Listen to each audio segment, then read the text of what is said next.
The long-awaited return, Futurama reaction videos. I left off on season 7. The 2 episodes I did, or am going to be talking about today are episode 5 and 6. Episode 5 is titled The Duh Vinci Code, and 6 is titled Lethal Inspection. So, I have to make a mental note.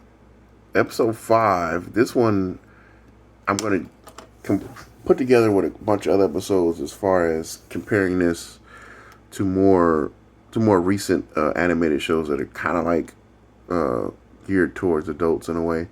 I guess it would be kind of like geared to adults. I'm going to I'm going to use this as evidence to plead my case. This is the forefather of animated shows, right along there with Simpsons and things of that. Right alongside the Simpsons, and pretty much the same creators are involved in this show that are involved in the Simpsons. But anyway, this is this episode. I feel like this episode was a way to uplift people who feel like, I guess alienated is the right word. It's like you don't feel like you fit in, or you don't feel like you feel like you're inadequate or whatever. This episode takes a look at that, and I guess, dare I say, the effects of that on people, and how it can cause somebody to want to lash out because you're constantly being taunted and pushed around. I guess maybe I'm reaching with that, but I feel like that's where this episode's going. So they take Fry, one of the he's the main character, but he's he's always been portrayed, or he's always been portrayed as a bit of he's always been portrayed as a doofus. And they illustrated that perfectly with the first little part of this episode. Fry gets on If You Want to Be a Millionaire,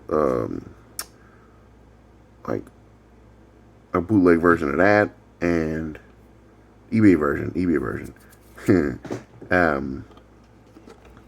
He gets on that, and they say this question's for $1. They say, well, what do you use to hammer a nail in a wall? He's like, A, a hammer, B, a nail, and then Fry picks B, a nail, of course, and it's like, seriously. But they do that in order to illustrate what his intelligence is, right? And then the professor is kind of upset about things, and then he reveals to Fry that his one of his idols is Leonardo da Vinci, and then Fry finds a secret scroll to a doomsday device, and then but it leads him on a crazy journey. That leads him on a crazy journey to uncovering things sort of along the same lines of that movie, The Da Vinci Code, of course, but with the kind of a funnier twist to it.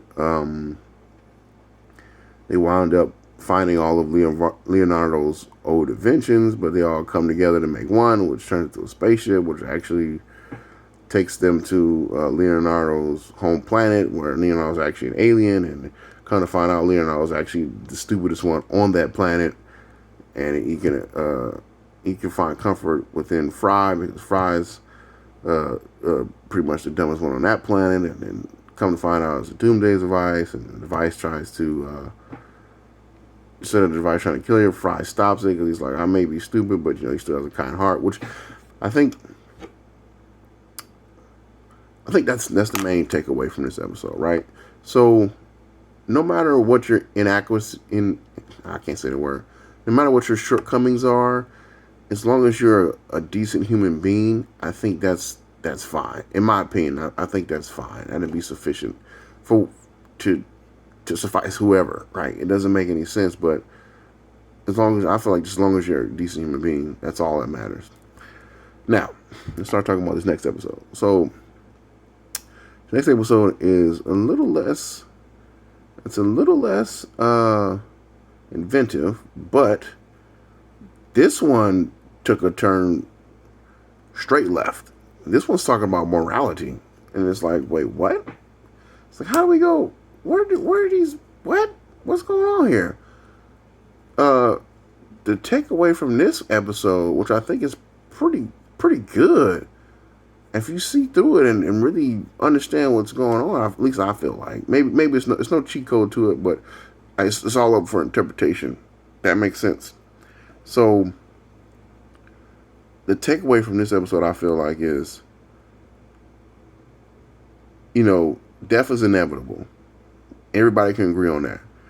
But the one thing you need to realize is, if it is inevitable, you shouldn't be dwelling on that fact. You should be enjoying the time you have here. And that makes a lot of sense to me. Hey, might as well enjoy the time you have here and enjoy the time that you're able-bodied. But, I'm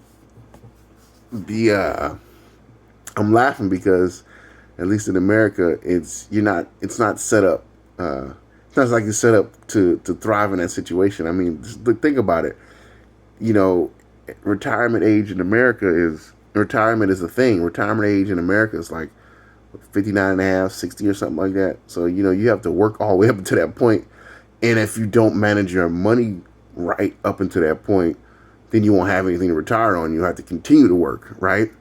So, it's definitely a game that you have to be careful how you play, or you might wind up not only losing, but being miserable for your whole life. I didn't think a cartoon can, get that deep, but this episode is pretty. This episode makes you take a hard look at the way you've been living, and maybe it's just because of the times that we're living in at the time that I'm watching it and doing this upload, but it's like screaming out to me like, hey, you gotta enjoy your time here. So, overall overview of the episode. This is a Bender episode. So, Bender's talking about how humans are so fragile, this, that, and the third. He's like, oh, I ain't gotta worry about it. I got a backup unit this, backup unit that. Come to find out, he has a defect. He doesn't have a backup unit. So they're like, oh, when you die, you die. And then they're like, how much time does he have? He's like, oh, between 1 minute and 1 billion years. You gotta watch the episode to get the full effect of it, right? So then Bender decides to go on a mission to find the inspector who okayed him, knowing that he had this fatal flaw. And they're going through it, and they keep running to dead ends, trying to figure out where it's at, Where's this inspector at? So many things pop up during the episode. I should have wrote one down. I should have wrote down one joke, but I didn't do it. That's my fault. Come to find out, it was Hermes the whole time. Hermes was the inspector that gave Bender life, and they put the best song, this little like kid song. They did a really good song in order to illustrate. The feelings that rose up in Hermes as he's watching this young innocent kid, because the alternative with Bender having this defect was for him to just be scrapped. But you don't want to exterminate life in any form if you can help it. I think. That's pretty much it. So, if you like this video, I have other videos about Futurama. I took a little break, but I'm back. I'm going to start working on some more movie reviews or reactions. Also, I've done Breaking Bad. I've done Mandalorian. I'm doing the Mandalorian right now. I've done Wire. Much more to come. Much more to come.